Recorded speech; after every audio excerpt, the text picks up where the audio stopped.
My name is Big Time. My name is Big Time, and we're doing a follow up on the 13-year-old DC carjacker who got shot by a federal security officer or a federal security guard.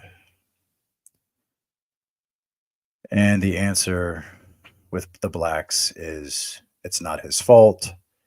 It's not the blacks' fault for it's not the city's fault or the judge's fault or the district attorney's fault for not punishing the black carjacker, even though this was his 10th carjacking, essentially 10th armed robbery. It's not the parents' fault. The answer is we don't even talk about the parents anymore. Now we're going to talk about programs. If you live in DC and you're spending the time raising your kids, in other words, if you're not black, you're going to lose money because your money's now going to go to pay former black prisoners to try to raise new, younger black criminals. So we'll do a recap real quick, and we'll show a black councilman in DC's answer. They call them returning citizens, so former criminals. They're doing the same thing in Baltimore, and then I'll show two black violence interruption groups. So in other words, black kids whose parents don't do anything for them, don't help them, don't know where they are. They're not even questioned.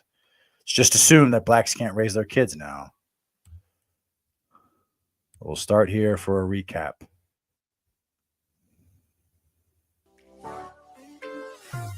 I don't know if the news is getting tired of it, but in 2020, they weren't really showing anybody's record, but now they are. So go figure. Just 13 years old, shot and killed this weekend while trying to carjack an off-duty federal security officer.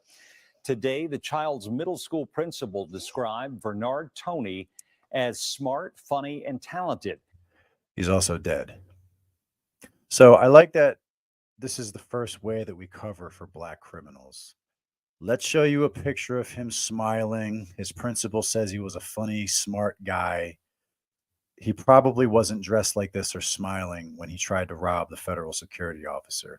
And it wasn't just him. Remember, it was two of them. Two of them split, one to the driver's side, one to the passenger side, and they had guns in their waistband. I'm just showing you this to show you his record. But we also learned he is no stranger to police. This Saturday was not the first time he was accused of stealing cars. News 4's Darcy Spencer has the new developments.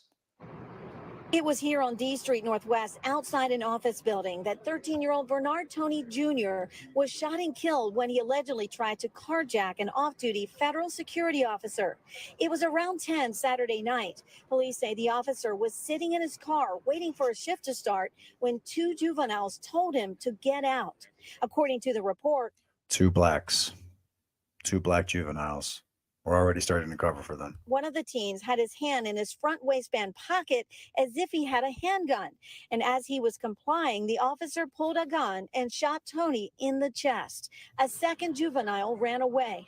The off-duty officer's gun was the only one recovered from the scene. Guns, carjackings, 13-year-olds, recipe for tragedy. Two sources familiar with the investigation confirmed that Toney was arrested last May for a carjacking and robbery spree. This map shows the area where he allegedly committed 9 crimes in a 6-week period. There. 9. Look at that. Assault, armed carjacking, armed robbery. 4 more armed carjackings and another armed robbery. What happens? Because he's black and it's DC, when he's caught, he's let go and released to his parents. So this was his 10th carjacking. And everybody's upset now because the domestic terrorist is dead. You know why I'm still alive? I don't go around carjacking people, okay? I'm white. I'm not allowed to get away with it. So here's the plan. Ready? Ready for the big brain idea that the black councilmen in DC have? Here we go.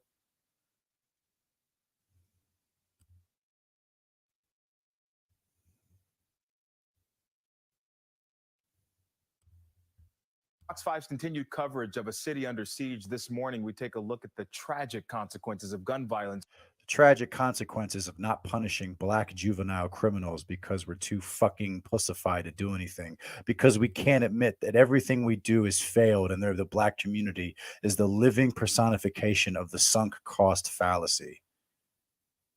Billions and billions of dollars. Ready? Here's the new plan. It's not really a new plan. They've been doing this since the 90s.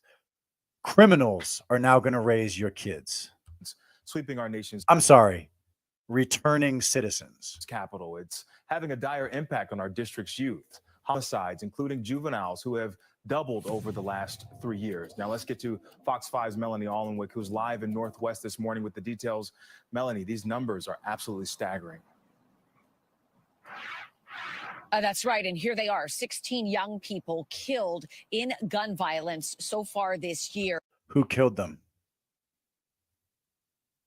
They never seem to tell us that. You ever notice that? You ever notice that they only tell you the victims, but they never tell you the perpetrators? Well, the typical argument is, well, it's proximity. Blacks kill more blacks. Okay, well, going by that logic, I'm going to assume that all 16 of these dead blacks were killed by other blacks. Because if it was by a bunch of whites, I would have been hearing about it by Joy Reid on MSNBC, right? And back in 2021, the number was 6. And when you add in the non-fatal shootings, we're talking about 102 juveniles shot in the district from January until now. The latest homicide, November 3rd at 14th and Fairmont Street Northwest, 14-year-old Nico Estep shot and killed, and another boy who was with him shot and wounded. Police arrested 17-year-old Lorenzo Thompson after he bragged about the shootings on social media. 6 days before that, on brag about it on social media. What does Black Gen Z call that? Op culture. October 28th, 13-year-old Bernard Tony Jr. killed in a botched carjacking on D Street Northwest. Tony was shot and killed by... Yeah, well, fuck around and find out. That's your own fault. And fuck your parents, too. Where were they? Oh, that's right. Blacks aren't responsible for raising their own kids. We have to do it. The off-duty security officer he and his accomplice tried to attack. At the end of September, 16-year-old Maurice Jackson became the city's 200th homicide. The Dunbar High School student got involved in an after-school altercation. All right, big brain idea right here. After-school altercation. So blacks being blacks. Number 199 was 16-year-old Jamal Jones, shot and killed 24 hours earlier on Green Street Southeast. In late September, Councilmember Kenyon McDuffie helped organize a group of returning citizens to connect with students and... Returning, there it is. So your tax dollars are now going to pay former criminals. So former losers, former domestic terrorists themselves are now being paid with your tax dollars to raise violent criminals, the next generation. Isn't it great that the older generation who destroyed where you live is now being given the responsibility and being paid to try to smooth things over with the new generation that's going to fuck you over and rob you and beat you and grape you and steal your car? So we're not going to punish them. We're going to talk to them. Try to deter them from violence. There are other outcomes for them in life than to have to wake up to the sounds of gunfire, to have to see repeatedly yellow tape, blood-stained streets. This is what we're working together to try to end. What a pussy. The gunfire comes from them. The yellow tape is because of them. Do you fucking understand? They are killing each other. Why does everybody else have to pay for it? Showing them a better way, help them to know they don't need a gun, and we're going to be there to make their community safe. What is your qualification to help? So you went to prison for I don't know what, and now suddenly you're being paid? So they can't raise their own kids, and they don't trust police or social workers or counselors. What does it say about your community that you think former criminals are the best option to raise your fucking domestic terrorists? And that is just one of the programs that people are trying to have take effect. You could try punishing them. Why do blacks get away with everything? So, group therapy. So we're not going to punish blacks when they commit assault, armed carjacking, armed robbery. We're going to hire former criminals to talk to them.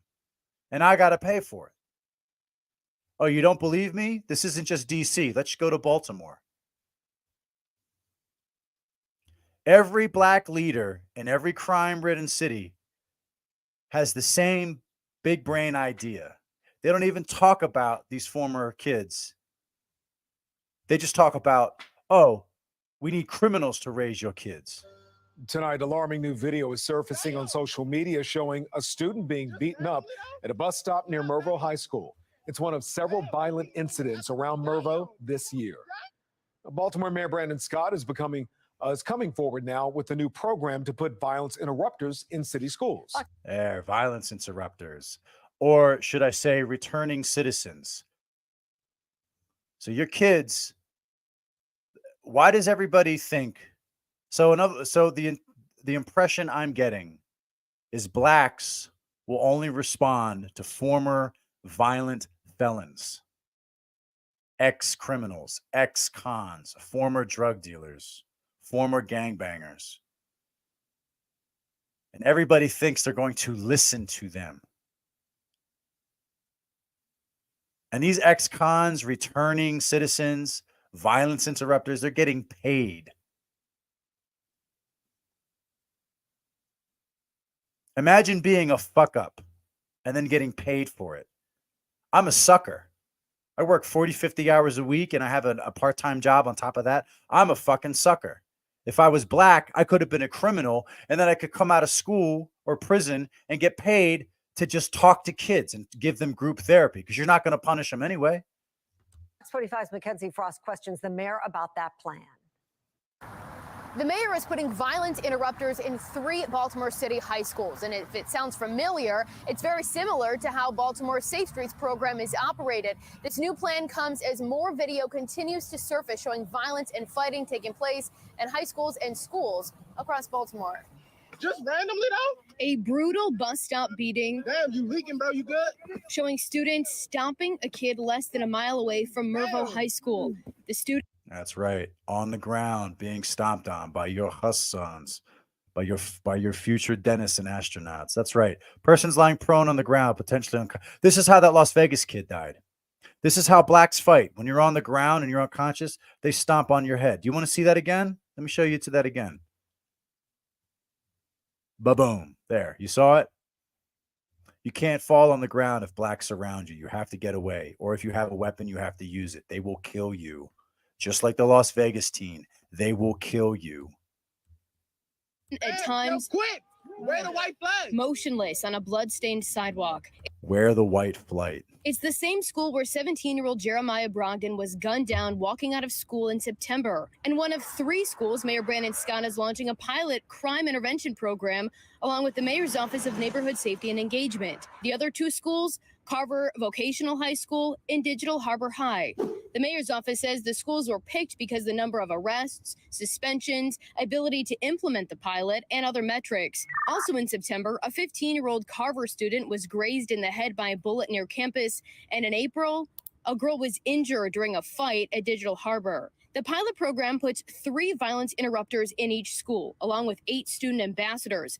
This outline mirrors the plan for Safe Streets, Baltimore's flagship violence intervention program. But it's also the same program plagued with questions, skepticism, and reorganization. We asked Monzi and the mayor's office if the same requirements for Safe Streets has for interrupters, which are former criminals, often felons, will be the same that's implemented in schools. Monzi answering, saying having a felony record isn't the same as a credible messenger, and in this case, the program will largely be made of high school students. Good. At a different event led by the mayor and Monzi Wednesday, we tried to clarify some details with Monzi's director, Shante Jackson, about this new pilot intervention program. She's here, we're TV. It would be great to get a quick soundbite. Now, she quit. She retired. She was pulling in $240,000 a year. It's just a fucking racket. That's right. So in other words, to be a teacher, you have to go to school for years, rack up $100,000 in debt. You have to pass child abuse, FBI clearance. You have to go through all these background. You basically have to do everything right. To be a teacher and work at a school, you have to do everything right, unless you're a black criminal. If you're a black criminal and you sold drugs, or you beat up women, or you robbed people, or you beat people, or you were in a gang, well, guess what? You don't have to do any of that. You don't have to go to school. You don't have to be a contributing member of society. You don't have to pay taxes. You don't have to go through all the background checks. You can be in the it's the same. Didn't you know that going to school for 8 years and being a good member of society and trying to help children and being a black fuck up are exactly the same? Did you know that? Oh, you don't believe me? Let me show you how black teens, criminals, are treated in Philadelphia.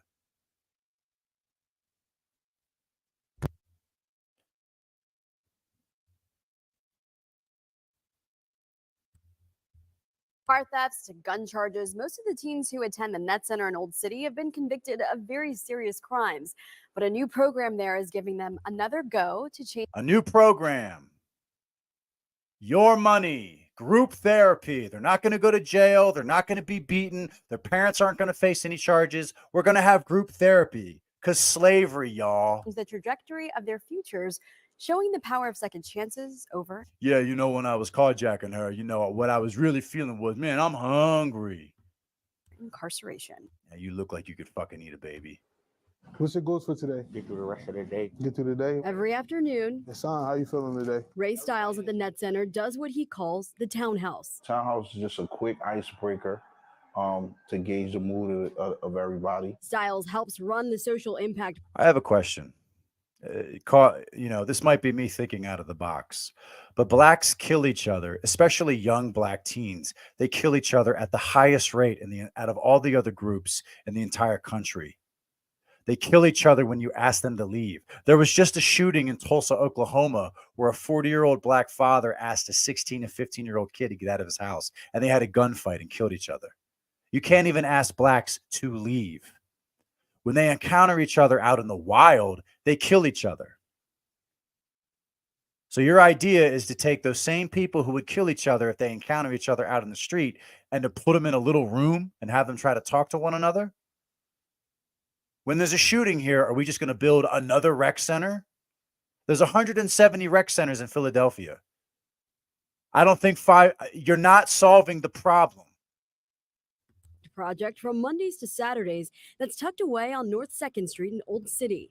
A lot of the kids that come to the program are on their last strike. So when they reach certain levels here, they graduate to curfew and then off of house arrest, and then by that time they're ready to complete the program. Kasim Scott Ransom has been in the program since April after leaving juvenile detention center for armed robbery. This is like a last chance program. Like, this is your last chance to show them that you're not what they say you was on paper.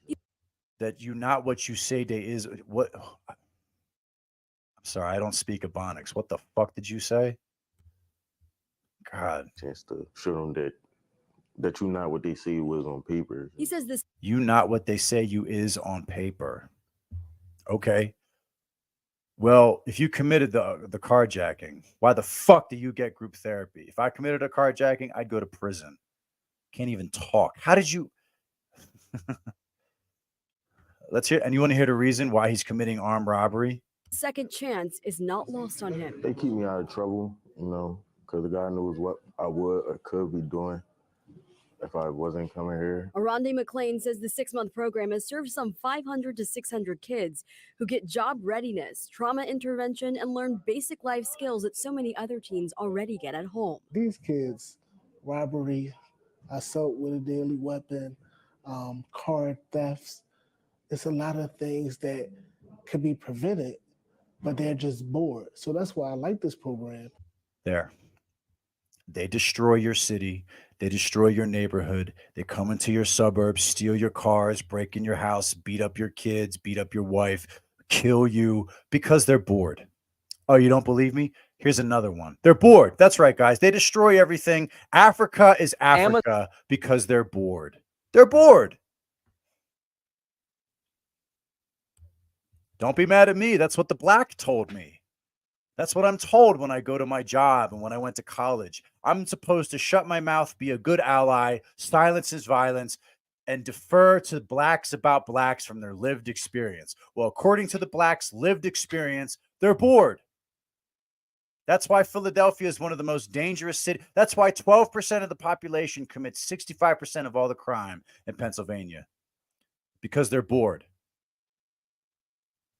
One more black violence interruption program. No other group in Philadelphia has these programs. There is no Asian or small hat or Arab or Indian or white violence interruption program. Just the blacks. Here's one where 8 blacks attacked a woman for no reason and stomped on her head. Well, you see that all the time too. I'm surprised she's not dead. And listen to what they say why she did it. And you can't understand why segregation existed, and you can't understand why Jim Crow was in effect. Oh, you don't get it? Suspect is just 11 years old. Crazy. But as NBC 10's Johnny Archer. Oh, we got to talk about it like they're a poor child. Oh, the poor children. Oh, they babies. They almost killed a white woman. They almost could have killed her or worse, paralyzed her. But they're babies. We have to infantilize them. Nothing is ever their fault. Shows us a new program is hoping to guide children. A new program. Guys, if this husband, if he sees his wife get beat up and almost murdered by the poor, innocent black babies, don't worry. He can lose more money from his paycheck. Don't worry, guys. In the right direction before they make the wrong choice. Last month, right there, laying on the ground, stomping on her head. That's right. There you go. There's your fucking white privilege. You get stomped in the head by blacks. Last month, a 34-year-old woman left unconscious at 15th and Chestnut after an unprovoked attack. Police say the suspects are 11 to 14 years old. Now the folks at I-Day in North Philly are trying to prevent these acts of... Here are the excuses. She should have taken out a gun and fucking emptied the clip into one of those goddamn kids. I'm tired of this. Being black doesn't give you the right to knock someone down and almost murder them. But according to these 3, wait till you hear why they did it. The violence from happening by helping kids who need some guidance. Most of the city right now is looking at these youth as perpetrators of justice, people that need to be caught and need to be locked away. But I'm looking at the disparities and the challenges that these youth are facing. The traditional discouragements they're facing in their homes through youth hunger and poor youth development. They hungry. That's why they almost paralyzed or murdered this woman. They hungry. Well, you don't look like you've missed any meals, fat boy. Poor education. I-Day is a nonprofit. That's right. Educate. That's right. It's the school's fault they didn't teach them to not beat the shit out of an innocent white woman walking through the city. To disadvantaged youth and families in Philly. Disadvantaged youth. You're fucking domestic terrorists. Disadvantaged. I'm so sick of the shit. Returning citizens, violence interrupters, black. Today, they announced a new program called Drop the Gun, Stop the Violence. Don't fall down in the hood. Okay. Yeah, good luck. And you wonder why white flight, you wonder why black flight exists. You wonder why Obama left Chicago. Violence don't fall down in the hood. That will use influencers and people who have already been through the justice system to teach kids the consequences of violent actions. That's right. Criminals are going to raise your kids. Actions. We are giving our youth. DC, Baltimore, Philly. You seeing a pattern? The black excellence is that your black terrorists have to be taught by former black terrorists to not be terrorists. It's too much time to kind of be on their own. They bored. No other group when they're on their own does all this stupid shit. And not really giving them enough direction or support as to what to do at that time. You know what happens when Asian students get together? They study. And we're going to do it. We're going to do what I'm calling, we're going to do a new segment called Philly Flashback. I'm going to go back in time and show you more black excellence. We're going to start with the Asian beating that occurred back in 2010 at South Philadelphia High School. That's going to be the next video. Tune in. Philly Flashback, Black Excellence. Reggie Jackson will run the program, filling that time with resources and guidance. The folks at I-Day say most of the kids they... Imagine you're the guy's sister or the guy's husband, or if that was your mom, and you saw her getting stomped on by a bunch of little black fuckers, and these guys take your money to talk to them. for group therapy. And when you move away and you don't want to live there anymore, these motherfuckers, oh, that's racist. You won't let us beat your mom up? They work with do have dreams and goals, but they just need someone to show them how to achieve those dreams. The importance of this program is the lives that it will save. The lives it'll save? What about this woman's life? She doesn't matter, right? Oh, that's right. She's white. Fuck her, right? So anyway, I'm big time. Blacks can just kill you and it's not their fault. Isn't that great? Starting a new segment called Philly Flashback. I'm big time. That's news to me.